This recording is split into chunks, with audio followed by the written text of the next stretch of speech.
Hola amigos, hace algo más de un mes nos llegaban noticias alarmantes de lo que estaba ocurriendo en las residencias de mayores de Cantabria. Noticias que por otra parte no se correspondían con las vivencias que nosotros teníamos. Y para saber un poco más, hablamos con la gente que de verdad de esto sabe.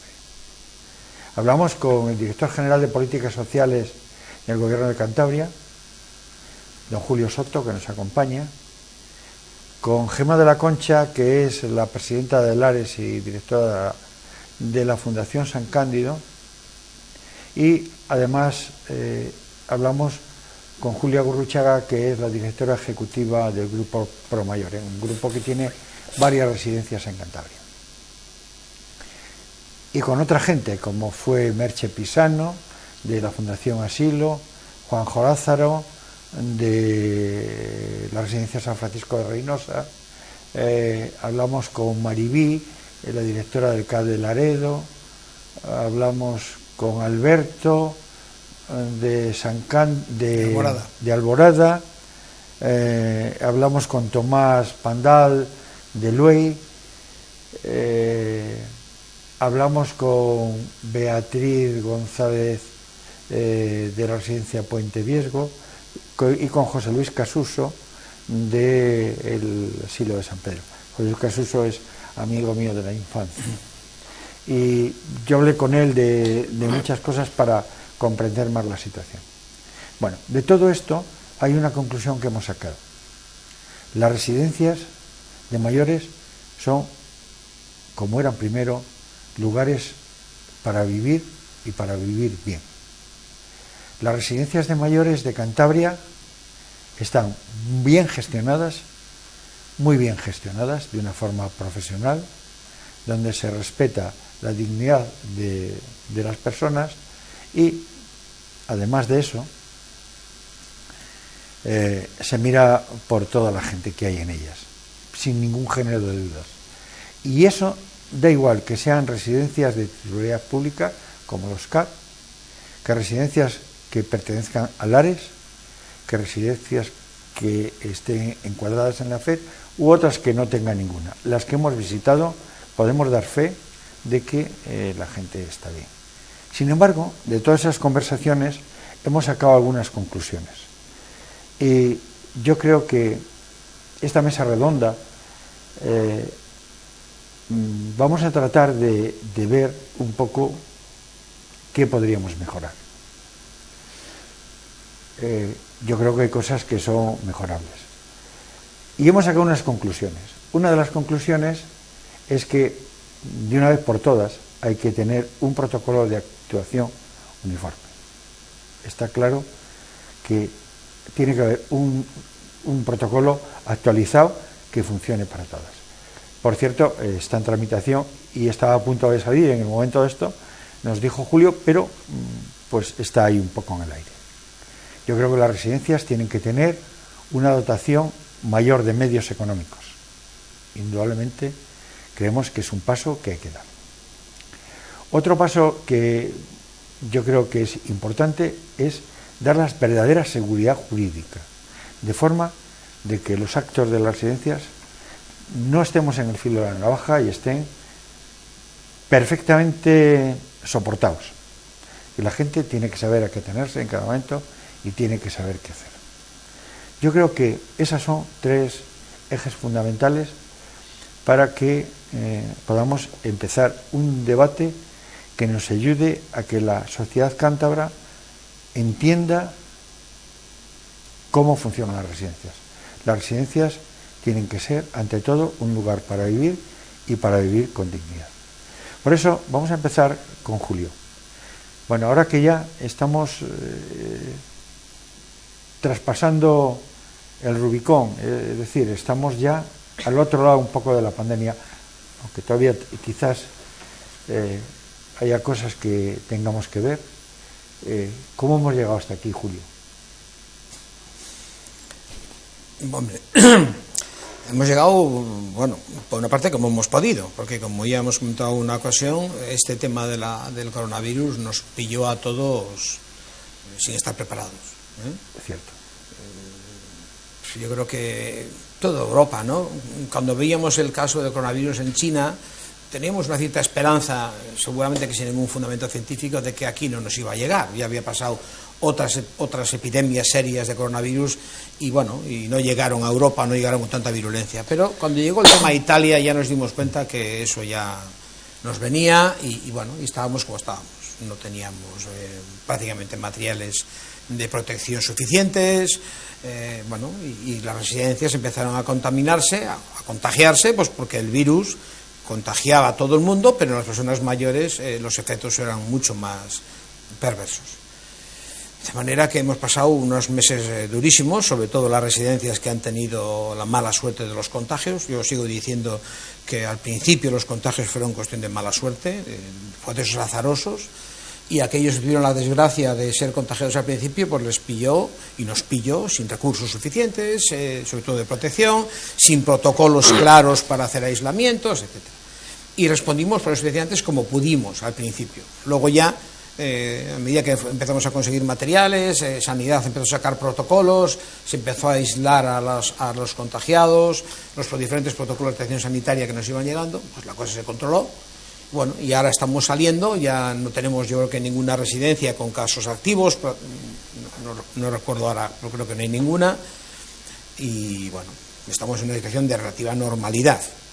Es verdad que tenemos una normativa, la resolución que salió hace 2 viernes, que sigue restringiendo cosas en las residencias y en los centros de atención, para preservar a los residentes de posibles contagios, pero de alguna manera estamos recuperando una cierta normalidad dentro de las residencias. Y ahora nos queda una tarea que es seguramente la más complicada, de analizar con detenimiento qué es lo que se ha hecho, qué cosas no las hemos hecho todo lo bien que debiéramos y cómo podemos trabajar para que no se repita este proceso, ¿no? Y en ese sentido, desde los ámbitos de los servicios sociales se ha constituido un grupo de trabajo de técnicos de las entidades, por una parte, de Sanidad, por otra, y de servicios sociales, y les hemos pedido a este grupo de técnicos pues que analicen lo que ha pasado. No se trata ahora de buscar culpables, sino de buscar soluciones a las cosas que no han funcionado bien, para ver si somos capaces de establecer una serie de protocolos y de medidas de funcionamiento que impidan que esto se nos pueda repetir. Que seguramente se va a repetir un cierto proceso epidémico, casi con toda seguridad en otoño, pero luego no será con la virulencia y con la intensidad que nos ha cogido en marzo, ¿no? Y en ese trabajo estamos. Yo creo que hay un buen ambiente por parte tanto de las entidades como de la Consejería de Sanidad y de Servicios Sociales para encontrar un punto de acuerdo y de entendimiento que nos resuelva las cosas que no han funcionado todo lo bien que debieran, y que por lo tanto el proceso de hasta que la ciencia tenga una solución científica, técnica, una vacuna, un tratamiento que resuelva el problema, pues tener controlada la enfermedad y los efectos de esta sobre las personas mayores en este caso. Ya. Y Julia, ¿cómo se ve desde un grupo de residencias como el que tú diriges, cómo se ve en este momento lo que hemos vivido, con la perspectiva que da que has tenido una de las residencias, has manejado una de las residencias que más problemas ha tenido? Bueno, pues la visión ahora mismo, la que es un poquito más preocupante, es la de la dificultad en la planificación, ¿no? Y la de la falta de planificación derivada de la ausencia de coordinación sanitaria entre los centros y el Servicio Cántabro de Salud, que es una de las cosas de las que ya hemos hablado anteriormente y que hemos acusado durante el tema de la pandemia, ¿no? que ha sido complicado coordinarse con el Servicio Cántabro para poder dar asistencia sanitaria a los residentes como pensábamos que debía darse. Ya. Entonces estás diciendo que ahí tenemos un campo clarísimo de mejora, el coordinar los servicios sociales con los servicios sanitarios, porque evidentemente eso no ha funcionado como debería haber funcionado. Hay un campo de mejora. Bueno, lo cierto es que antes incluso del tema del COVID, nosotros ya esto lo tratábamos como un problema endémico de los centros residenciales, el tema de la coordinación sanitaria, de que había dificultades para coordinarnos con los centros y de que al final las responsabilidades de sanidad acababan asumiéndolas en muchos casos los centros cuando somos centros de servicios sociales, no pertenecemos a sanidad. Claro, el COVID lo que ha hecho ha sido poner de manifiesto que esta ausencia de coordinación sociosanitaria pues es clara y ha hecho que atravesemos las residencias muchas dificultades para poder afrontar la crisis. Ya. Claro, en residencia era de todo tipo, Gemma, porque tú tienes una experiencia acumulada de muchos años dirigiendo San Cándido, que es uno de los centros grandes de la región, donde además hay un centro de día, donde además hay una serie de cosas que inciden directamente sobre la gestión de cada día, y hay un tema que es importante, el tema de los recursos. Los recursos con los que contamos son suficientes para afrontar el momento que estamos viviendo. Son totalmente insuficientes. Partimos de una herencia del año 2012, donde se hicieron unos recortes brutales en el sector de la dependencia, en las residencias. Hasta el año 2019, mes de mayo, no hemos recuperado niveles del año 2012. Eso supuso un importante problema económico en los centros, donde pues lo hemos podido observar cada uno de una forma distinta, con recortes de personal, asumiendo años con déficit. Y en el momento que se había llegado a niveles del 2012, no habíamos recuperado, nos llega la pandemia, con unos costes importantísimos a los centros. Entre ellos hemos tenido menor ocupación de las plazas, porque en este periodo las defunciones que ha habido y las personas que se han ido a su casa no han estado abonadas por parte de la administración en las plazas concertadas. Hemos tenido que asumir unos sobrecostes de funcionamiento, de materiales de EPIs, de materiales de desinfección, de personal, y todo eso a día de hoy lo hemos asumido los centros. Y veníamos de una situación muy dolosa, porque sufrimos en propias carnes los grandes recortes del año 2012. Y que cuando se puso en marcha en Cantabria el sistema de la dependencia partimos de mínimos. Tampoco partimos de una situación que nos permitía una normalidad en el funcionamiento. Se nos pidió un esfuerzo porque había que apoyar la ley de la dependencia.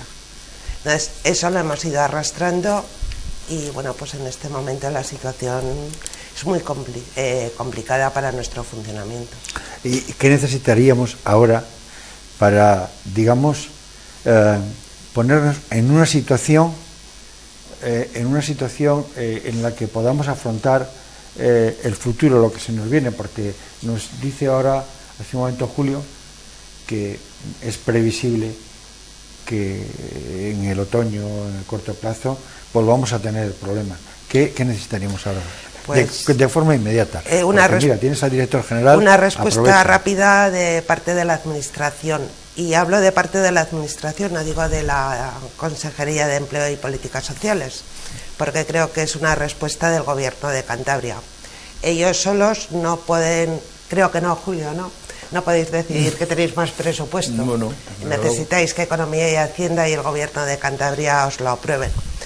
Entonces necesitamos que esos acuerdos que ha habido en el Parlamento de Cantabria, donde se ha dicho que las plazas vacías se van a pagar, que se paguen ya, que los centros de día que han estado cerrados y que hemos tenido a todo el personal en plantilla sin hacer ERTES, se pague ya, porque lo último que se ha pagado por parte del Gobierno de Cantabria en las plazas concertadas ha sido el mes de abril, y los centros de día el mes de marzo, 15 días de funcionamiento.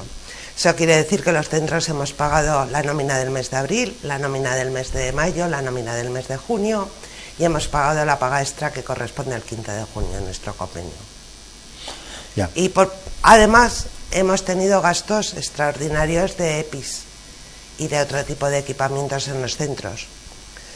En concreto, por dar una cifra, yo en el mes de marzo-abril me gasté más de 80.000 euros en gastos extraordinarios. Y no ha habido una respuesta. De momento lo que tenemos es que es nuestro problema. Bueno, quiero decir que eso va a afectar directamente a la cuenta de resultados de la Fundación. De la Fundación y de todos los centros. Aquí no estamos hablando de...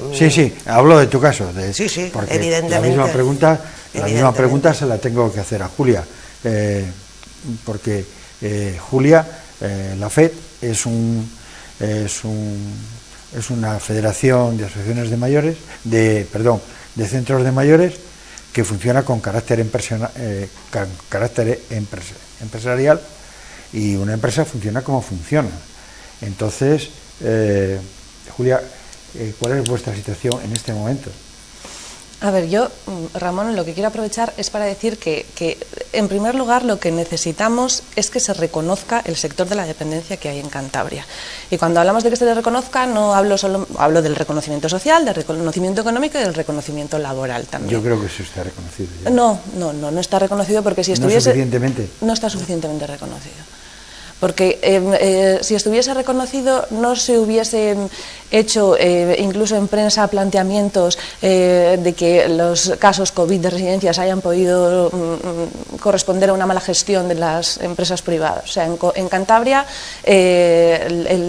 la ley de la dependencia se sirve al ciudadano a través de la colaboración público-privada, y eso es una cosa que Cantabria debe celebrar, porque las empresas del sector de la dependencia en Cantabria son buenas empresas, que son pioneras en sistema de calidad y que además han hecho muchos sacrificios para sacar adelante el sector, como bien explicaba Gemma antes. Y además es que este tipo de ley de dependencia es el que Cantabria se puede permitir, el de la administración que colabora con empresas privadas para poder dar a un coste razonable el mejor servicio posible a las personas dependientes. Partiendo de ahí, entendemos que al venir de unos años de flojos, como quien dice, en el tema de la dependencia, tener que enfrentarnos a distintos tipos de normativa que hacen difícil que sea construir, que hacen difícil que sea acreditarse, habiendo estado trabajando con ratios por debajo de lo que las propias entidades hemos reconocido que deberíamos haber trabajado, pero que eran por una cuestión absolutamente económica. O sea, nosotros en el momento en el que podíamos intentar empezar a ponernos al día, o en el que ese reconocimiento desde el punto de vista económico comenzaba a ver cierto fruto o comenzaba a ser razonable, ha entrado la etapa COVID. Y en la etapa COVID también pues hemos acusado otros problemas, como el de la coordinación sociosanitaria, como el tema de la farmacia, o sea, que es por lo que digo que no estamos suficientemente reconocidos. Las residencias somos centros en los que trabajamos para que las personas en situación de dependencia puedan vivir al máximo de sus capacidades funcionales. Somos centros adaptados en el que atienden profesionales. Yo creo que la gente no quiere vivir en hospitales, la gente quiere un hogar en un entorno correcto y favorable para su situación. Y las entidades del sector, en este sentido en Cantabria, hemos hecho esfuerzos que desde luego entendemos que no están reconocidos, y cuando hablo de las entidades hablo de lo que son las empresas, que engloba también a los trabajadores que han hecho, tanto en la etapa COVID como en etapas anteriores, grandísimos esfuerzos para mantener a flote el sector y para tener un buen sistema de dependencia en Cantabria. Ya, está claro. Yo creo que efectivamente las residencias en Cantabria, lo he dicho al principio, lo he repetido innumerables veces y lo seguiré diciendo, funcionan razonablemente bien y la calidad asistencial es buena. Eso está fuera de toda duda. Sin embargo, a lo que parece, lo que estáis diciendo es que la cuenta de resultados no puede funcionar así, porque hay que hacer inversiones, hay que hacer cosas... Correcto, pero discúlpame, Ramón, sí, porque la insistencia al final de decir en medios que las empresas de Cantabria y las residencias de Cantabria funcionamos bien, no está fuera de todo género de duda, porque incluso desde las instituciones, y no hace mucho, se ha hablado de que los centros residenciales no habíamos estado a la altura de una pandemia que nos ha hecho echar el resto, que como decimos Gemma y yo, hemos tenido que sacar la situación a pulmón, y eso... para lo que es el sector, para todo el sector, ha sido bastante doloroso. O sea, y hablo de todos, hablo de usuarios, de familias, de trabajadores y de entidades. Yeah. Entonces, lo que no se puede tampoco es decir, bueno, nosotros podemos hablar de cuenta de resultados, pero la cuenta de resultados son números, son hechos. Y sobre los hechos no se puede discutir.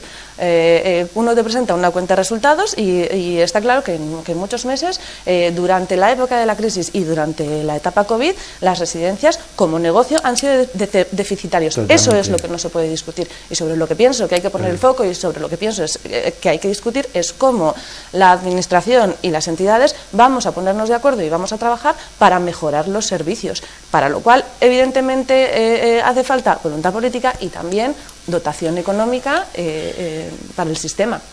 Yo, si me permites, solo una cosa, yo creo que los servicios, desde la experiencia que yo tengo de ver residencias, yo conozco bien, bastante bien, cómo funciona el asilo de San José. Conozco un poco cómo funciona la de Gema, un poco alguna de las vuestras, y la calidad de servicios que se ofrecen son buenos, son para vivir con dignidad. El problema que estamos planteando aquí, y es lo que habrá que transmitir a la Administración, para que la Administración en su conjunto lo sepa, es que para poder ofrecer esos servicios se necesita más dotación. Eso está claro. Sí. Si me permite, yo quisiera decir que se han dicho muchas cosas y yo creo que algunas debieran ser puntualizadas. Vamos a ver. La ley de dependencia, cuando se genera la ley de dependencia en el 2006, quiero recordar, sale con una concepción que es de financiación a tres partes.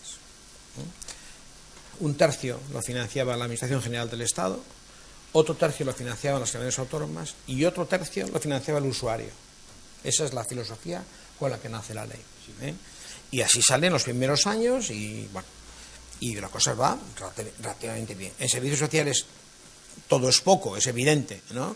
Y todo requiere más inversiones y todo, cuanto más dinero mejor. Pero bueno, la ley se echa a andar con unas grandes limitaciones, sobre todo en la red de infraestructuras. No había en el país suficiente red de centros para atender las necesidades crecientes de cuidado que estaba manifestada en nuestra sociedad. No olvidemos que ya estábamos esa crisis de los cuidados. No, las familias españolas han cambiado, la gente ya no quiere o no puede cuidar a sus mayores y hay una constante demanda de cuidados. Vale. Entonces, como decía Gema, muy bien, en el 2012 efectivamente hay un cambio de gobierno y hay unos recortes que afectan a todos los sectores, pero donde más quizás se notan fue en los servicios sociales, también en sanidad y también los hubo en educación. Y de esos recortes de entonces venimos arrastrando la situación actual. Es decir, la dependencia en toda España ahora está siendo financiada en un 80% por las administraciones, por las comunidades autónomas. De manera que la aportación del Estado se ha reducido a unas cifras ridículas. Entre la administración, digamos, la parte que tenía que ser pública, Estado y comunidades autónomas, tenía que ser cada uno la mitad, ¿no? 50% cada uno de ellos, dejando al margen la aportación de los usuarios. Bueno, pues está siendo, las comunidades autónomas ponemos un 80% más o menos de media y el Estado un 20%. Claro, mientras no haya unos nuevos presupuestos y no estemos arrastrando los presupuestos de Montoro de hace tropecientos años, esto no puede cambiar. El dinero no lo podemos dar a la manivela, es el que está en los presupuestos. Por lo tanto, efectivamente tenemos, como señalaba tanto de Gema como Julia, un déficit de financiación que venimos arrastrando desde el 2012. Es verdad que con el esfuerzo de las comunidades autónomas se había, de alguna manera, empezado a compensar ese déficit y se han ido subiendo los precios públicos hasta recuperar los niveles del 2012, efectivamente. Pero claro, ahí hay una pila de años en el que eso todavía se puede recuperar. Por lo tanto, yo acepto a la mayor que efectivamente hay que poner más inversión en servicios sociales y más inversión en dependencia. Pero no solo en las residencias, en todo lo que es la política de cuidados. Claro. Y aquí nos olvidamos de los centros de día y nos olvidamos de un servicio fundamental que es el servicio de ayuda domiciliaria, que también son cuidados. ¿Y qué es lo que, a mi juicio, está pasando en este sector? Que contrariamente a lo que intentamos cuando en el año 2006 lanzamos la ley de dependencia y nos creíamos, yo por lo menos me creía que iba a ser una apuesta por ser ese cuarto pilar del estado de bienestar social, los servicios sociales, bueno, pues se han quedado en que no lo son. porque no ha habido suficiente apoyo financiero para ello. Entonces, yo tengo la esperanza de que los nuevos presupuestos de la legislatura del año que viene, a nivel de Estado, se traduzcan en una mayor inversión de servicios sociales a todos los niveles, no solo en residencias, también en los ayuntamientos, también en la ayuda domiciliaria, etc. Mientras tanto, ¿qué es lo que en qué se ha estado trabajando? Que habéis estado comentando y tú has hecho una alusión en ello. Bueno, durante este periodo COVID, los servicios sociales hemos gastado dinero, dinero que ni siquiera teníamos. Es decir, que claro, los presupuestos se hacen para el gobierno y tú tienes un presupuesto. Surgen imprevistos y tienes que seguir del mismo presupuesto. Todo el dinero que se ha gastado, desde montar los albergues para transeúntes, para pagar las defunciones, que aunque no se hayan cobrado ya, sabéis que hubo una decisión del Parlamento en el cual se va a pagar y está en tramitación, es verdad, a veces la administración es lenta, pero la decisión está tomada, es decir, se va a pagar a todas las residencias las plazas de las personas que fallecieron, las plazas de las personas que se fueron a sus casas, recomendados, además, con la recomendación de sanidad de que se fueran a sus casas para protegerles. Todo eso se va a pagar. Los centros de día que han estado cerrados se les va a pagar por la vía que contempla la ley, la vía de la indemnización, dado que el cierre supuso que ellos no pudieran generar ingresos.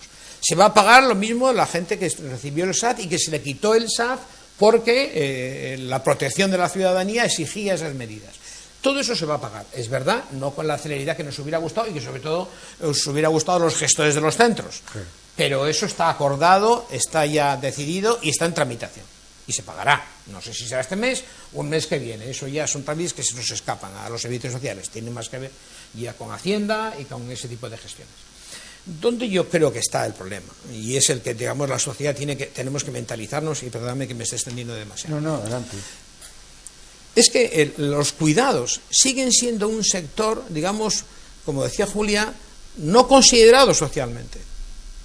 No considerado socialmente. Es decir, los servicios sociales no se les ve por la sociedad como un servicio de protección a la ciudadanía de la entidad y de la potencia del sanitario, del educativo, de las pensiones. Somos un servicio de segunda categoría. No. Yo creo que en este momento, y perdóname Julio, sí. Yo creo que en este momento, y este programa se ha hecho por eso, bien, y todo vale, lo que hemos no hecho, digo que tú no lo pienses, pero la sociedad, y sobre todo los que vamos siendo mayores, está evolucionando en el sentido de que los servicios sociales, las personas mayores, vamos a acabar en residencias de mayores, porque la sociedad, la dinámica social nos lleva por ese camino. Y yo creo que hoy en día ya todos tenemos los ojos puestos en que eso tiene que mejorar y tiene que cambiar. Es decir, hay que dedicar recursos humanos y materiales a atender ese servicio por encima de todo, porque la sociedad lo demanda. Porque no parece lógico pensar que en esta crisis que ha ocurrido el mayor peso en gente que se nos ha ido sea de gente mayor por COVID. Pero yo, vale, no digo que tú, no, por supuesto que tú no digo que tú no lo pienses, faltaría más. La mayor parte de la gente. Pero yo creo, pero aquí se nos da una cierta contradicción. O sea, sí. ¿Cómo se dignifica un sector? No basta diciendo, no basta con decirlo, pero apoyándole es poniendo más dinero. Claro, es que los auxiliares de un centro de residencial cobren más de lo que cobran. Claro, como los de un hospital. Efectivamente, pero eso hay que poner dinero. Claro. Y entonces se nos da la paradoja de que estamos en una sociedad que cada vez pedimos más servicios y al mismo tiempo pedimos pagar menos impuestos. ¿Cómo se encaja eso? Eso no tiene sentido. Eso no es posible. No. Entonces, es un poco un fenómeno curioso, ¿no? O sea, cuando por ejemplo hemos tenido hace poco los debates sobre el ingreso mínimo, ¿no? Amplio sector de la población, eso de dar dinero a los pobres chirría, ¿no? Como diciendo que no se me acostumbren a recibir dinero de la administración, cuando somos además conscientes que somos incapaces, no en España, en todo el planeta, de generar el pleno empleo. Eso es imposible. Porque la sociedad que hemos montado no lo permite, la automatización, etcétera, ¿no? Pero en cambio, si estuviéramos discutiendo cómo rebajar los impuestos, ahí no hay discrepancias. O sea, hay una dicotomía intelectual ahí que choca, como nos cuesta dar dinero a la gente más desfavorecida. En cambio, no nos importa tanto quitárselo, o sea, que no lo paguen los que lo tienen. Y aquí pasa algo parecido. Los cuidados, muy bien si es para mi familia, pero si es para la tuya, ya no están bien. ¿Entiendes? O sea, eso de la solidaridad con la ciudadanía no funciona siempre, funciona de una manera muy unidireccional. Yo creo que la manera es, además yo creo que es una torpeza, porque si hay un sector en el que hay un nicho de empleo potentísimo, es el sector de los cuidados. Somos una sociedad envejecida, cada vez vamos a tener más porcentaje de población mayor, con necesidad de cuidados. Tendríamos que estar apostando por fortalecer ese sector, porque se va a generar mucho empleo, por formar a los cuidadores futuros, por darles cualificaciones, por mejorar su nivel económico, porque en definitiva esa inversión retorna en la práctica totalidad otra vez, porque se invierte fundamentalmente en el consumo. Ya, pero es una inversión no productiva. ¿Cómo que no productiva? No. Claro. De cada euro que invertimos en ingreso mínimo vital, no. Retorna a la sociedad en forma múltiple prácticamente más de €1. Fíjate lo que te digo. Y en servicios sociales nos pasa parecido. O sea, un trabajador que gana 900 euros al mes, ¿en qué se va a gastar el dinero? De luego no en ahorrar. Se lo va a gastar en consumir el 100%. Claro. Por lo tanto, claro, retorna a la sociedad. Claro. Retorna en comprando productos, potenciando la economía local, ¿no? Entonces, bueno, yo a donde quiero llegar es que hay que meter dinero en servicios sociales. Hay que seguir exigiendo calidad. Hay que exigir cualificación a los profesionales. Pero claro, se nos llena la boca pidiendo calidad, calidad y calidad, pero no estamos dispuestos a poner el dinero que permita pagar esa calidad, ¿no? Que es un poco la situación en la que nos hemos encontrado nosotros ahora. Estamos revisando la normativa y en las próximas semanas vamos a empezar otra vez a recuperar lo que nos paró el COVID, ¿no? De discutir con las entidades la normativa, etcétera, etcétera. Claro, pero si nosotros estamos condenados, porque no tenemos más presupuesto, que a pagar 60 euros persona a día, pues yo la calidad que puedo exigir es la calidad que representa 60 euros persona a día. No puedo pagar 60 y pedir una calidad de 90. Y es que a veces parece que se nos llena la boca diciendo queremos servicios suizos, servicios sociales suizos o finlandeses o de países nórdicos, pero pagando sueldos españoles. Es que eso es imposible. Ya, Julio, pero fíjate, tienes razón en lo que estás diciendo y es un buen planteamiento. Quiere decir que eso es un reto para la administración. Sí, o sea, tenemos que conseguir que los gestores de alguna manera consigamos tener el presupuesto que nos permita dignificar el sector. Pero además que yo lo planteo no como un gasto, es como una inversión de futuro. Bueno, ahí podemos tener discrepancias, ¿no? Lo que sí es cierto es que es un sector que hay que apoyar y fíjate que estamos partiendo, en mi opinión, de una idea que yo digo que los servicios sociales que se están pintando en las residencias en general son dignos. Yo de eso no tengo ninguna duda, porque yo he ido a las residencias y allí la gente está bien atendida, tal. Hay que mejorar cosas, por supuesto. El reto que tenemos es que la administración y la sociedad, por supuesto, entiendan que las residencias para la gente mayor es el futuro.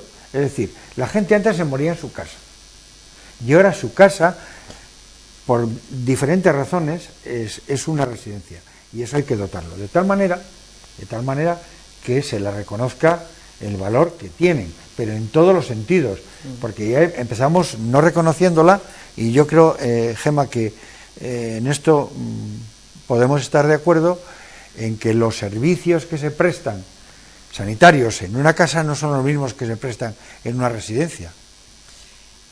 Vamos a ver, los cuidados. Sí, perdón. No los servicios sanitarios, sino los cuidados. Los cuidados, sí. Porque hay personas especializadas en saber cómo cuidar. Claro. Los servicios sanitarios deberían de ser igual que los que tiene el ciudadano en su casa. No lo son. No lo son.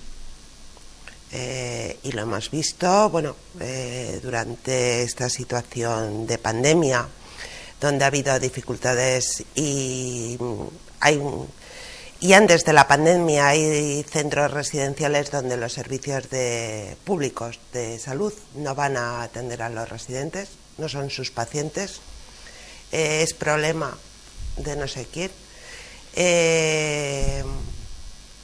En muchos foros se dice que las residencias tenemos que prestar atención sanitaria, que somos muy caras y que lo que queremos es beneficiarnos de los servicios públicos. Y entonces yo lo que contesto es que las personas que viven en una residencia son ciudadanos con plenos derechos, que han cotizado a lo largo de toda su vida para tener unos servicios, y que si nosotros tenemos servicios sanitarios, lo que estamos haciendo es privatizando la sanidad en las residencias y quitarles ese derecho a la sanidad universal y pública. O dicho de otra manera, pagando 2 veces. Claro. Y ese es un debate que viene desde hace mucho tiempo. Hay comunidades autonómicas donde han apostado porque tenga que haber médico, enfermera en las residencias, esta comunidad no. Podemos tenerlo, ¿no? Es una elección de cada centro, pero lo que todos los centros defendemos, que tienen que ser los servicios del Servicio Cántabro de Salud los que presten la atención sanitaria.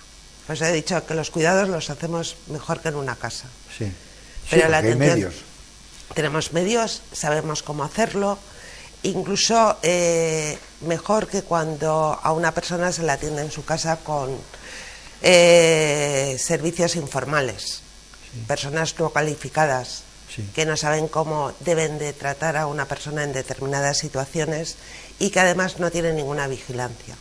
Claro, ese es un tema que está pendiente, porque, pero ¿sabes por qué ocurre eso? Porque todavía tenemos el concepto de que la gente está mejor en casa. Yo sostengo que la mejor residencia es tu propia casa.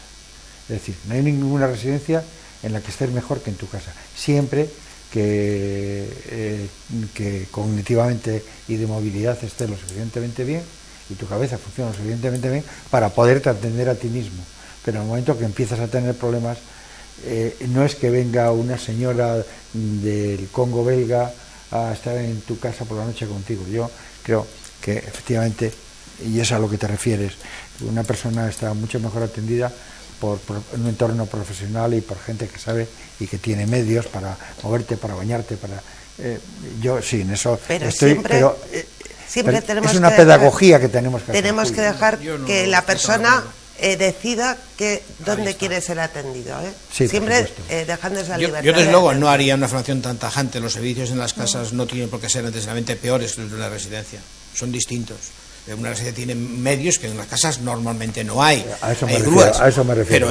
Pero es que la atención, la salud es algo más que los meros cuidados.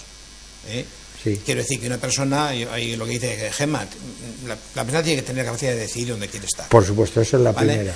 Y hay muchas personas que están en sus casas cuidados por sus familiares y les cuidan de manera excelente, soberbia. No tengo ninguna duda. Pero yo además, no haría esa dicotomía. El sistema de atención a la dependencia también contempla esa parte, contempla que la permanencia en el domicilio sea lo más prolongada posible, porque se entiende que la situación ideal de alguien es que no tenga que ingresar en un centro en el que necesite cuidados 24 horas. Y cuanto más mantengamos en los domicilios a las personas y cuanto más retrasemos su situación de dependencia y su necesidad de atención 24 horas, mejor para la persona y para el sistema. Está claro que mejor para todos. No tenemos ninguna duda. Pero también es cierto que habría que potenciar los servicios como los centros de día, donde se llega en muchas ocasiones muy tarde, se utiliza como guardería de mayores, cuando es un servicio rehabilitador, de potenciar las capacidades y de prevención.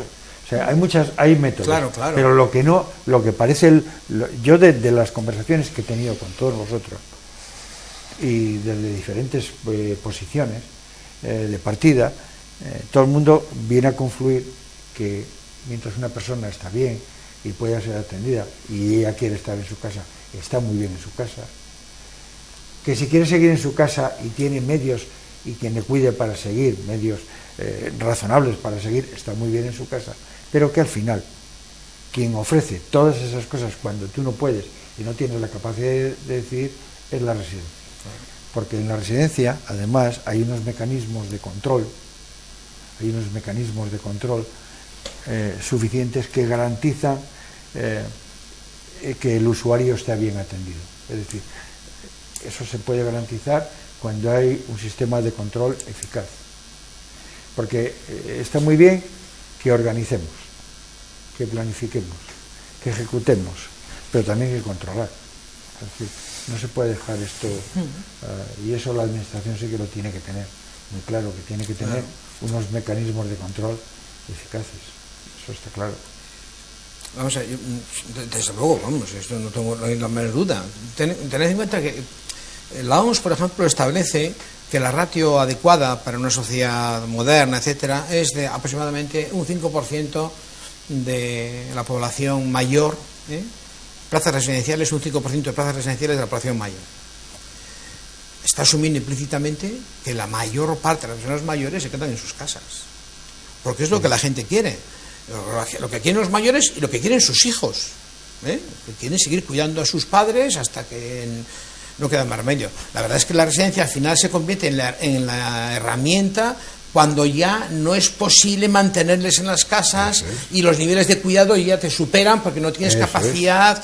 En muchas ocasiones, y los directores de los centros lo saben mucho mejor que yo, supone un auténtico drama la decisión de trasladar a un familiar a su residencia. Un drama, perdón, al que se le añade la condena social, que insisto, cuando hablábamos antes del reconocimiento a la vas a dejar en una residencia, de que parece que vas a dejar a alguien en una residencia cuando en realidad estás sacrificando parte de ese cariño diario que tienes con tu familiar para garantizar que está bien atendido con medios profesionales durante 24 horas. Entonces, por eso también insisto otra vez en lo de que las residencias no estamos correctamente reconocidas. Pero ese es un problema que tenemos de nuestra cultura. Hasta ayer a las personas mayores se les cuidaba en casa.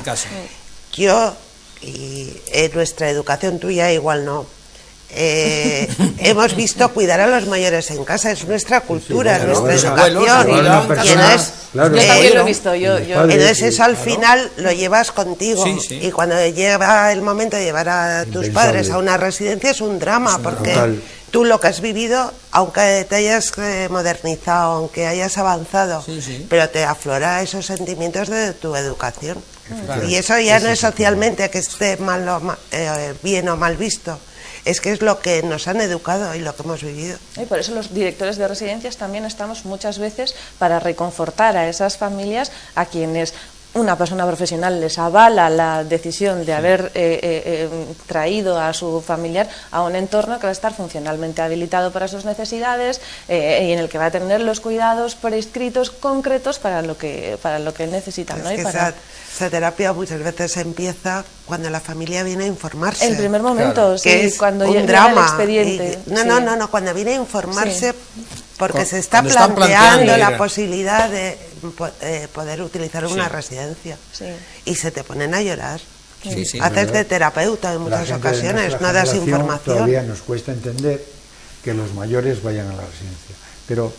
Pero es que es así, es que la gente joven trabajáis, tenéis que atender. Es decir, yo veo a mis hijas y yo entiendo que no pueden hacer lo que hemos hecho nosotros. Y esto hay que... No disponen de... Mi mujer cuidó a su madre, que estaba demenciada, y sus hermanas, y acabaron todas, con tal. Yo tenía una hermana ahora cuidando a un tío que se nos ha muerto de 90 y pico años, que era un hombre soltero, que vivía en casa, y mis hermanas han acabado tal, porque además es un trabajo que se le carga a las mujeres. Y tal. Bueno, pues esto hay que hacer pedagogía de forma que no se entienda así.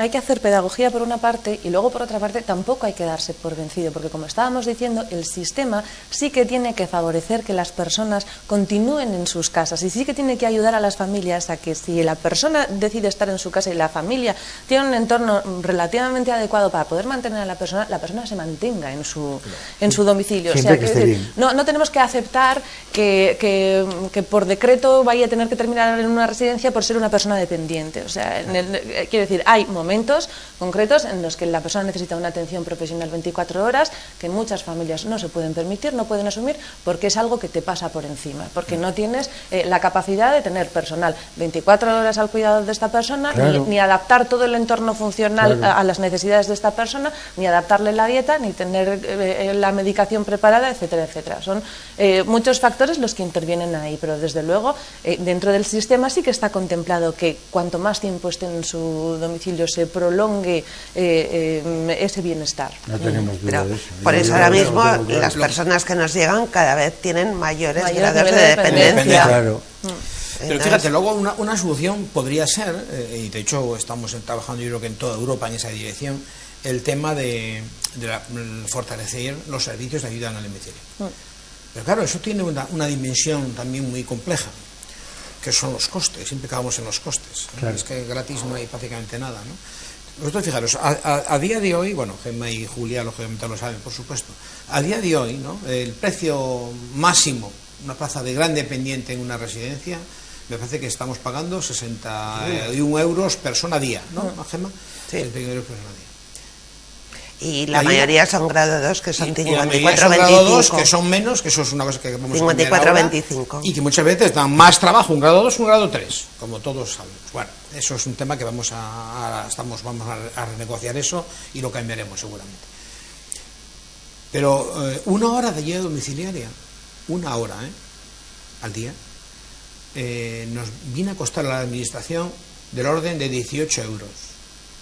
A una persona que le diéramos 3 horas de ayuda domiciliaria, le estaríamos pagando 54 euros, 18 por 3. Es decir, que el servicio de ayuda domicilio, siendo un servicio muy potente en el sentido de que atiendes en la cercanía, es súper caro. ¿Me entiendes? Es decir, que con el coste de una plaza residencial, es que tengo que solo podemos pagar tengo que discrepar. 3 horas diarias, semanas de 7 días, Yo lamento llevar la contraria al señor director, pero tengo que llevar la contraria.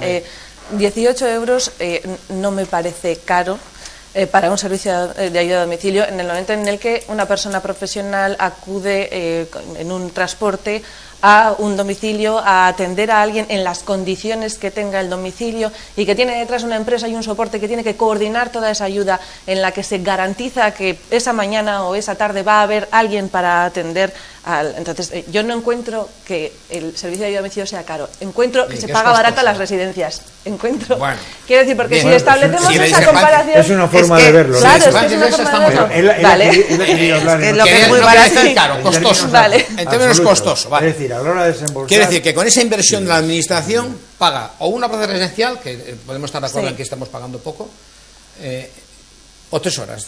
Entonces hay personas que con 3 horas no les es suficiente. No, efectivamente. pues y claro, entonces está la otra vía. Entonces, quiere decir que tenemos que usar fórmulas de combinar diferentes servicios. Y cuando se combinan servicios y a una persona de grado 3 se le asigna una intensidad, una frecuencia de ayuda a domicilio de 1 hora diaria de lunes a domingo, más el transporte adaptado para acudir a un centro de día, que es el tercer recurso, o sea, el montante de todo sale muchísimo más caro que una residencia para un grado 3, muchísimo más caro. Y eso se está contemplando. Pero eso se hace así. Pero perdón, pero eso tiene su sentido. Es decir, eso tiene su porqué. Claro que tiene su porqué. Claro. Las plazas residenciales vienen de mucho más antiguo que los nuevos servicios de centro de día, ayuda a domicilio e incluso el transporte adaptado. Entonces venimos con precios establecidos en los años 90, cuando todavía ni existía la ley de la dependencia. Esos precios se han mantenido en el tiempo. Y se han mantenido. Se han ido incrementando, mantenido, ¿no? Con los IPCs. Bueno, con el IPC. El IPC. No se paga igual la hora que hace 20 años. No se han cambiado. Pero es que hace 20 años no había tampoco los mismos criterios para la acreditación y los mismos criterios de calidad que se exigen a los centros. Sí. Es que... Vamos a ver, cuando empezamos con la normativa de acreditación, el precio era el mismo que sin la normativa de acreditación. No hubo aunque hubo más exigencias. Las residencias, los centros residenciales, hemos estado aguantando el chaparrón y apoyando a la administración porque esto va a cambiar. Y porque entendemos que siguen desarrollando el sistema y porque lo que no podemos al final como entidades es ser miopes y mirar a corto plazo. Entendemos que la pirámide de población ahora mismo es invertida, que la sociedad de los cuidados tiene que crecer y que en algún momento se reconocerá todo el trabajo que estamos haciendo. Y ahora el tema del COVID nos ha puesto muy a prueba, pero es verdad que hemos estado siempre al pie del cañón. Somos un sector que hemos sido leales a la administración en todo momento. Y los otros servicios han partido de cero. Y como partían de cero, han partido ya con unas condiciones mejores. Sí. Claro. Por eso... no estoy tan seguro de eso, habría que hacer números, pero algo de razón tienes. Pero el último estudio que nosotros tenemos hecho de precios, por ejemplo, el coste de las residencias, los salarios de las residencias representan aproximadamente el 60 y pico por ciento. Sí. El coste del personal. Claro, del personal que se exige ahora. Eso te iba a decir. Que habría que exigir seguramente más personal, con lo cual y habría que y en las condiciones en las que trabaja el personal que trabaja ahora. Sí, eso yo porque ya he dicho eso antes que... habrá que mejorarlo. No. Me refiero a las condiciones laborales. Las condiciones laborales de un personal de la residencia no son iguales que ese mismo personal en un hospital. Oye, ya que estamos... ¿Cuántos convenios tiene 1.792 horas anuales? Yo tengo una intriga. Que bueno, es bueno que la gente, porque seguramente se lo pregunta alguno, el precio que se paga en las residencias públicas, semipúblicas, públicas. Es la las misma, plazas concertadas son misma, públicas.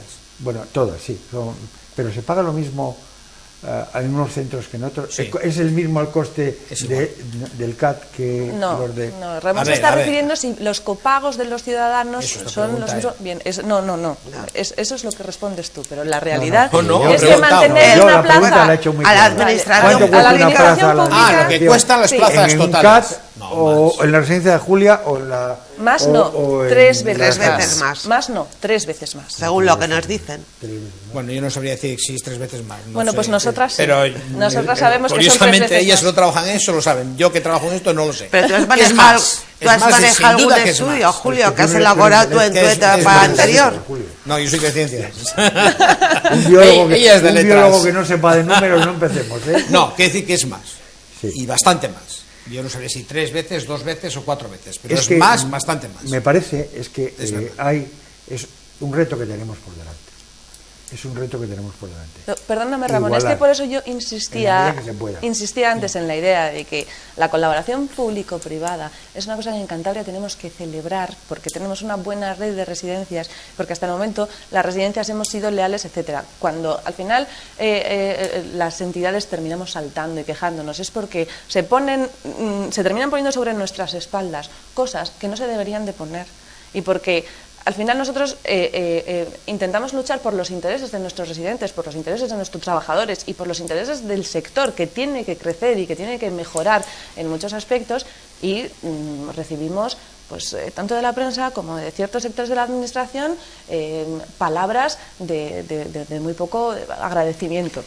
Y que la responsabilidad recae en nosotros. No se la piden a Licas o... Pues es que estamos aquí para pedirle la responsabilidad a quien la tenga, y los que nos hemos molestado, que ha sido un placer además, ver las residencias, y algunos que veíamos antes, las residencias funcionan francamente bien. Yo a la gente la veo en las residencias bien atendida, comen bien, están limpios, es decir, y a estas edades hay gente que les atiende, yo creo que eso es muy importante, y eso es un avance tremendo. Ojo, y eso es lo que esperamos, y cuando antes hablábamos de los mecanismos de control de esa calidad en los servicios, yo te garantizo, Ramón, que todas las personas que hacemos esfuerzos para dar los mejores cuidados posibles a nuestros residentes, condenamos absolutamente y esperamos que pillen a cada residencia que no esté haciendo las cosas como debe, o cualquier falta de respeto que se realice con una persona en situación de dependencia.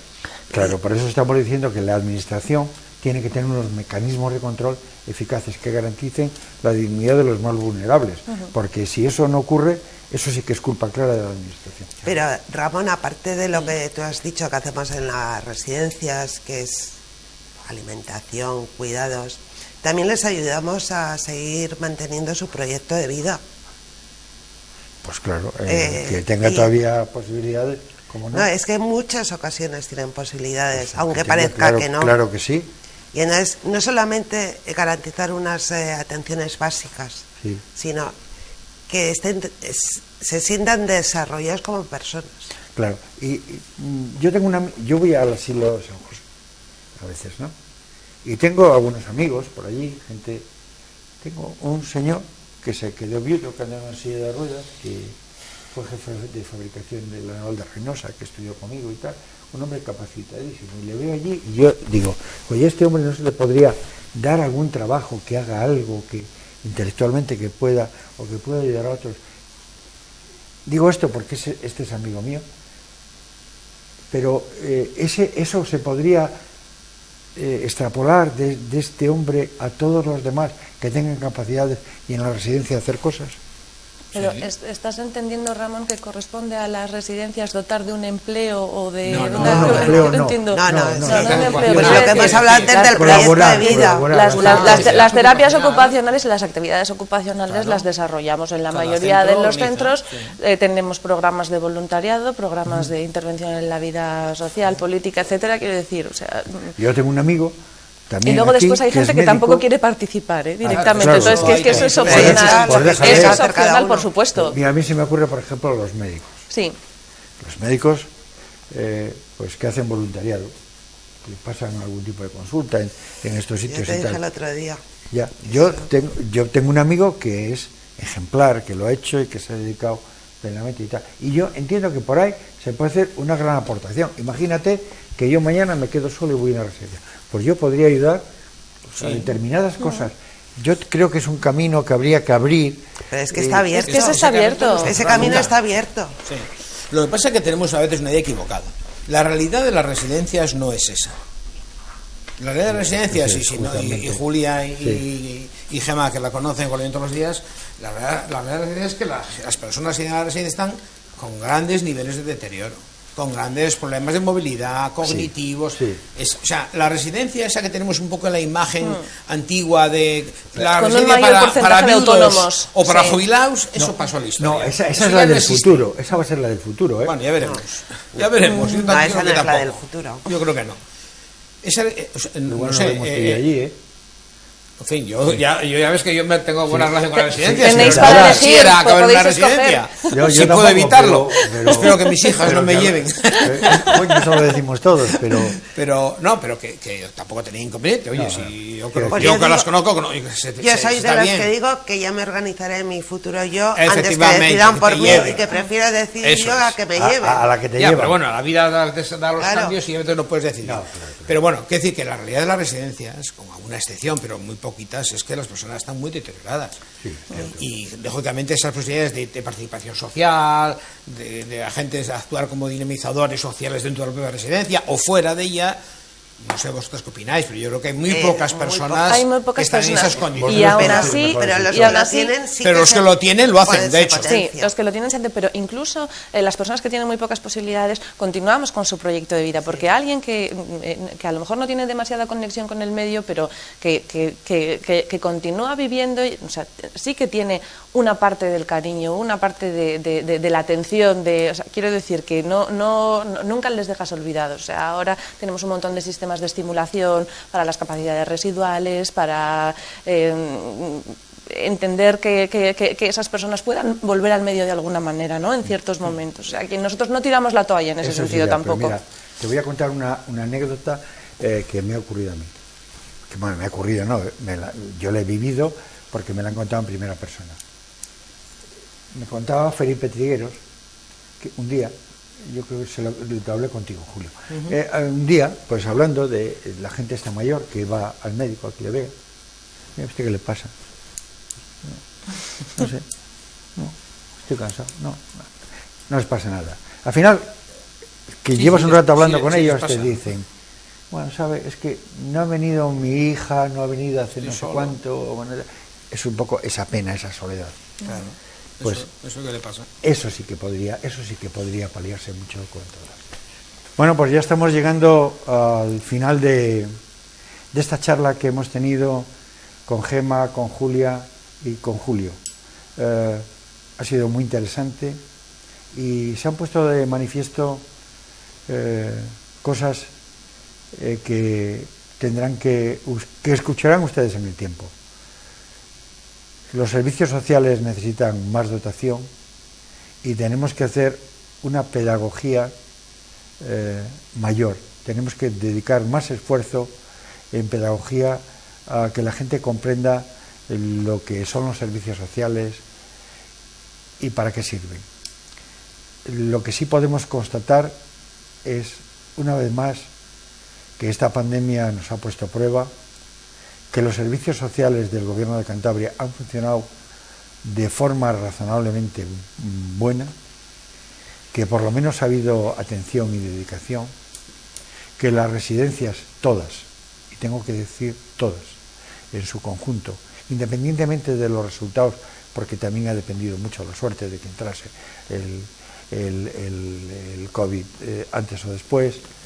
Han influido muchos factores, pero ellos han hecho todos un gran esfuerzo de atención, de dedicación, que están muy bien gestionados y que la gente que les atiende es gente profesional, gente que toda la vida tendrá nuestro reconocimiento y nuestra gratitud.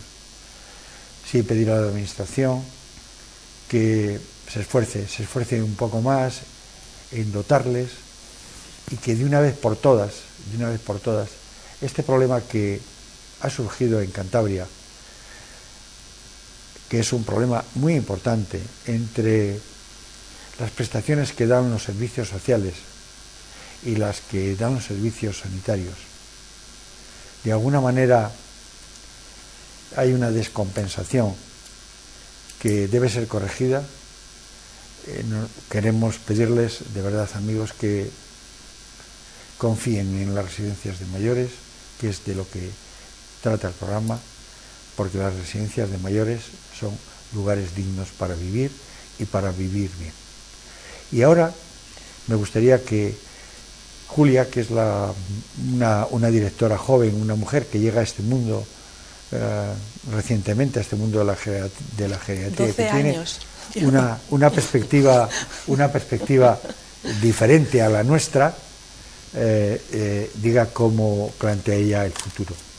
Bueno, yo llevo 12 años en el sector y no creo que tenga una perspectiva demasiado diferente a la que puede tener cualquiera. Yo creo que la conclusión de este debate es que los servicios de atención a la dependencia son un ámbito por el que hay que apostar, por el que Cantabria, que además tiene bastante población envejecida, tiene que apostar, tiene que hacer apuestas a corto, a medio y a largo. Que apostar no solamente es invertir, que también, sino que hay que planificar.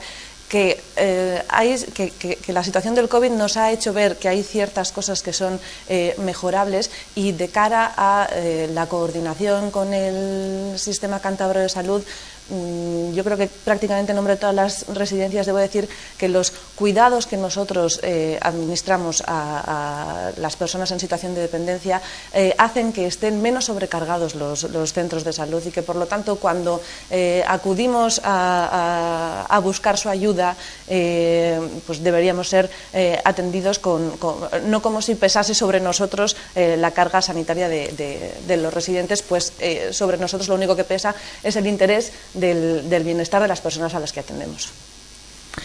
La voz de la experiencia, Gemma lleva un montón de años, dirige la residencia San Cándido, ahora es la presidenta de Lares, y es una mujer que toda la vida ha vivido en nuestro sector, una mujer comprometida y que de esto sabe un montón. Bueno, yo creo que los servicios sociales somos imprescindibles en la sociedad, que los servicios de atención a la dependencia lo son más, porque son de los más vulnerables dentro de la sociedad, y que han avanzado mucho en los últimos años, pero tienen que seguir avanzando para que las personas en situación de dependencia puedan elegir en cada momento de su vida qué opción quieren elegir de las que le da la sociedad. Bien estar en su casa con apoyos, bien no estar en su casa, ir a una residencia. Y también creo que tienen que tener el derecho a elegir qué tipo de residencia o qué residencia quieren ocupar a lo largo de su vida. Porque la residencia va a ser su casa, su domicilio, y a nadie nos impone en qué casa vivimos. Por cierto, una cosa, porque yo he visto algo por ahí sobre la elección de la residencia. ¿Yo puedo optar libremente a qué residencia puedo ir? Sí, con matices. A ver, cuando un ciudadano pide un recurso residencial, en la solicitud que rellena, pues pone el centro que quiere. Pero claro, los centros no tienen las plazas vacías constantemente. Un centro genera un hueco cuando lamentablemente fallece alguien. Y entonces hay que combinar el derecho de elección de las personas con la lista de espera de las personas que lo pidieron en su día. Entonces, siempre que sea posible, se le asigna al ciudadano la residencia que quiere. Aunque a veces no sea la más cercana, pero quiere esa, por algún motivo especial. Pero claro, también hay que preservar los derechos de las otras personas, las personas que llevan un año esperando una plaza residencial y su necesidad es tan acuciante que necesitan esa plaza. Por lo tanto, un ciudadano puede pedir la residencia que quiere, pero no necesariamente tiene acceso automático a esa plaza. No, depende Julio, de más factores. Julio, lo que a mí me está llegando a través de las familias es que ahora, aunque esperes, esa opción se está quitando. No, no está quitando. No se está quitando. Sí, no se está dando opción a elegir el centro que tú quieres. Espera, os explico, para confiar aunque esperes. A la gente, Julio. Explico una cuestión. A ver, vamos a ver. Las personas solicitan una plaza residencial y la solicitan porque tienen una necesidad de cuidados perentoria, normalmente. Poca gente, hay gente también, que la pide para ver si cuando pasen los años yo la necesito y ya la tengo y me la adjudica. Pero normalmente la gente pide una residencia porque tiene necesidad de ella. Imaginaos una persona que la pidió el 1 de enero, ¿vale? Y esa persona no tiene recursos como para irse a una residencia, a una plaza privada. Tiene que esperar a que le toque la plaza pública. Que el coste es menor porque parte la financia el gobierno, la financian los impuestos de los ciudadanos, no el gobierno. Sí. Bien. Otras personas pueden también tener la misma necesidad, pero si tienen recursos económicos pueden decir, bueno, pues yo me voy a una residencia privada, a una plaza privada, y ahí estoy hasta que me den la plaza que yo quiero, en esa o en otra residencia, la plaza pública, y me ahorro costes. Ahora, imaginar, surge una plaza vacante en una residencia. ¿A quién de los dos se la damos? Nuestra intención es... Al que esté primero. Al que está primero, claro, efectivamente. Pero lo que está diciendo Gemma es que le llega que no es eso. Pero puede suceder que tú vivas en X zona y la plaza vacante se ha generado es en Potes, por decir un ejemplo. Entonces te llamamos, oye, usted es el primero en la lista. Ya sabemos que no es la plaza que usted quiere. Pero si su necesidad es tan perentoria que necesita ir a una residencia sí o sí, pues igual a usted no le queda más remedio que irse a Potes y luego solicitar cambio y le traeremos aquí cuando sea posible, cuando haya vacante. Es que no tenía que solicitar cambio, es que automáticamente la administración...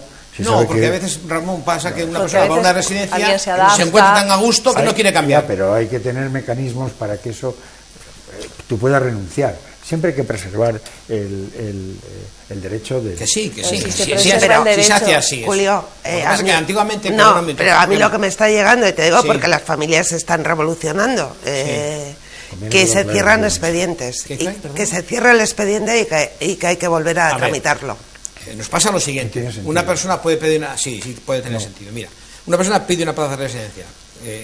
Partimos del supuesto que cuando la pides es porque tienes una necesidad. Con lo cual... si te ofrecemos una plaza residencial en tu zona básica, no en Potes, si eres de Santander o de Torrelavega, en tu zona básica, la rechazas, vale, no pasa nada, se la ofrecemos al siguiente y al siguiente.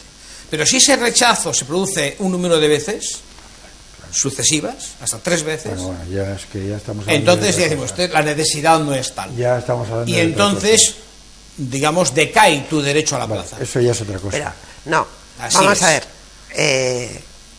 Es que a mí me está llegando de comentarios de familias, con lo cual no sé cómo será realmente.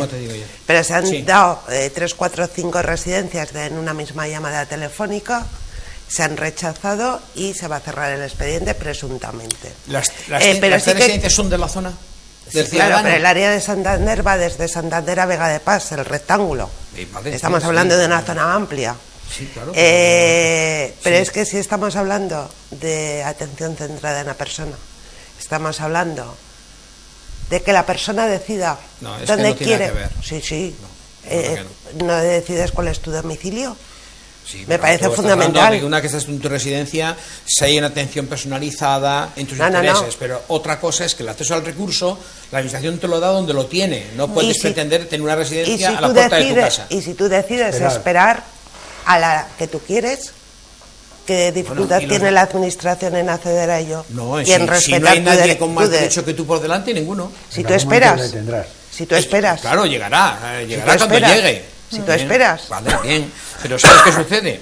Que si la persona puede esperar, quiere decir que su necesidad no es tan necesaria, no es tan perentoria. No coincido contigo. Y si no puedes esperar, es que tu necesidad es perentoria. Porque hay veces que la necesidad es perentoria y la familia hace esfuerzos personales en atender esa situación para decidir dónde quiere que esté. ¿Qué esfuerzos personales? pues de atender a su Tenerlo. familiar. Cuidarlos ellos. Claro. Bien, vale.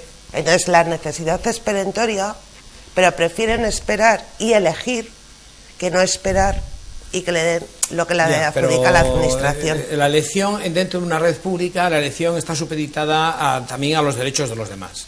Pero si no está quitando, las necesidades de los demás. Julio, no está quitando ningún derecho. Si no está quitando ningún derecho, si sería factible. Estoy Entonces, esperando. Conviene que en la nueva norma pero que eso se haga, está... eso quede pues muy bien matizado. Yo creo que es un tema Que no, pues sí, yo creo que está... Hay una frase que ha dicho Gemma que yo creo que es definitiva. Tenemos derecho a decidir dónde queremos vivir. Sí, Es Ramón, verdad. pero a ver, es un derecho, Entonces, nuestro limitado. derecho, efectivamente, si es un termina derecho- donde empieza el derecho de otros. Claro, Todos esperando tenemos lo que derecho a tengas una que plaza en esperar. San Cándido. Tú no puedes No, quitar a si yo no nadie. estoy hablando de San Cándido, No, pero estoy me refiero a San hablando Cándido, en Virgen del general. Faro. Tú no Yo, puedes, de lo que te digo, vamos a ver, yo creo que el tú no criterio puedes es claro. quitar a nadie de que vaya, de que Pida lo que quiera. esté primero. Está Que tú, claro, y y no- si está primero que tú, está claro que pues no hay está, más. pues cambio. eso es el criterio. Ahora, yo si quiero seguir optando por esa plaza, pues Espero. cuando me llegue me llegará. Eso sí, pero eso no es incompatible. Tema, eso eso sí. seguirá así. Por el momento no es lo que se está informando. Pues no, pues está. también Si hay no que está hacer los informando, matices me de extraña que no esté Julio, informando así, es así. Otra cosa es que la gente pueda percibir las cosas a veces Ya, de pues, una a manera veces es diferente. lo que hay, que Es no como hay te mucha digo, confusión. es la prioridad, la persona que pide tiene prioridad. Y la administración ofrece las plazas ahí donde las tiene, donde se le generan las vacantes. Y usted elige. Es que fíjate Y que... lo que sí te digo es, si te ofrecemos una plaza en la zona básica, en tu área cercana, y la rechazas 3 veces, pues pasa a otro. Porque hay gente que, Pues que es su lógico que necesidad pase a es otro. la que es. Entonces, bueno, si Es usted lógico puede que aguantar, pase a pues otro. ya la no pedirá va a estar cuando tenga esperando otras allí circunstancias. en la CIA. Bueno, Pero fíjate que, y yo con esto acabo, y te doy la palabra, Julio. En todas las conversaciones que he tenido con todos vosotros, Sí. hay un denominador común. sí. En un momento determinado, la residencia donde estás pasa a ser tu casa, pasa a ser tu hogar con todos los derechos. Allí tienes tu médico, allí tienes todo, es tu casa.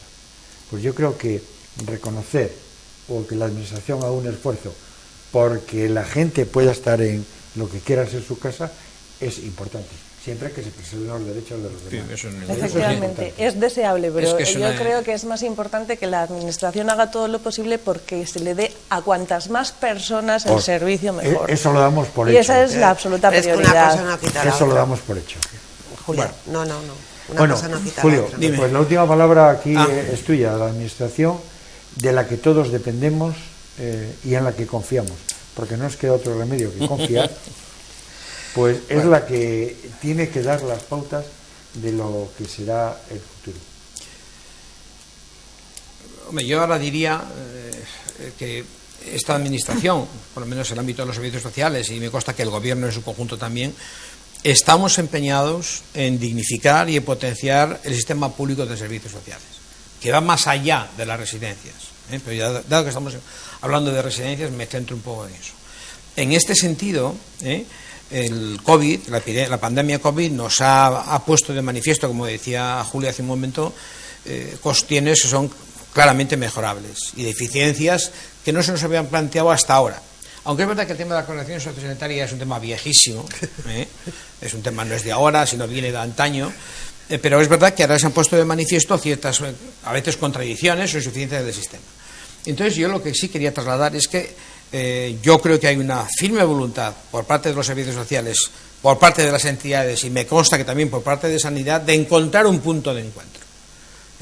Lógicamente, la Consejería de Sanidad será la que tenga que organizar los servicios sanitarios como ellos consideren que tienen que hacerse, respetando el principio que decíamos antes, que hay que atender a la gente igual que se atiende en su domicilio, pero con la singularidad de que una residencia se concentra un número de personas vulnerables mucho más grande que en un domicilio. Y por lo tanto, Sanidad tendrá que organizarse sus servicios como ellos consideren para garantizar esa atención. Yo creo que hay un buen ambiente de trabajo. Hemos formado una comisión que ya ha tenido la primera reunión y va a tenerla los próximos meses, creo que es todos los miércoles, y yo confío que de esas reuniones salga algo positivo que se traduzca en una mejor atención en la globalidad a las personas en los centros residenciales. Y eso sería, ¿no? Yo repito un poco lo que tú ya has comentado. Las residencias son sitios que funcionan bien, donde la gente puede vivir perfectamente, dignamente, bien atendida, con todas las cosas que se quiera, todo es mejorable y todo es perfectible, pero bueno, las residencias son lugares que yo creo que en Cantabria en ese sentido podemos estar contentos y hasta orgullosos de cómo funciona en Cantabria el sistema, ¿no? También es verdad, somos conscientes que nos faltan plazas, tenemos muy avanzado un estudio, una planificación por toda la región para señalando dónde hace falta crear nuevos recursos, nuevos centros residenciales, de cuánto tamaño, etcétera, y es nuestra intención presentarlo en breve y además trasladarlo en forma normativa, de manera que no se puedan construir las residencias donde no esté justificado su necesidad. Para evitar que luego, con el paso del tiempo, unas se tengan que cerrar porque no hay población o no hay demanda, ¿no? Y no, nada más, yo quisiera trasladar a la ciudadanía, pues eso, la confianza que pueden ir a una residencia, a cualquier residencia, y sus familiares serán tratados de manera digna y que la administración estará intentando, no tanto controlando, pero sí supervisando que las cosas se hagan como se deben hacer, porque la administración, el papel no es actuar solo como un fiscal que va a sancionar, sino tiene que ser un proceso de acompañamiento, de tutelaje, de echar una mano a los problemas, ¿no? Y nada más, muchas gracias por tu invitación. No, muchas gracias a vosotros, a los cuatro, y a toda la gente que nos ha acompañado en este proceso para que la gente supiese un poco más de las residencias. Yo creo que hemos dado una pincelada lo suficientemente amplia como para que las personas confíen que en las residencias no ha pasado nada que no tuviese que pasar. El COVID ha venido para todos y en las residencias es cierto que se han muerto un montón de personas, pero es que en las residencias hay gente mayor y la gente mayor pues llega un momento que se muere, nos morimos, nadie pasa de ahí. Entonces, bueno, pues el porcentaje de personas que se han muerto en las residencias por COVID y por no COVID, pues es un porcentaje razonable. Entonces, bueno, señores, fíjense de las residencias. Las residencias son lugares dignos para vivir y fíjense de la administración, porque la administración tutela que eso funcione. Pues muchas gracias.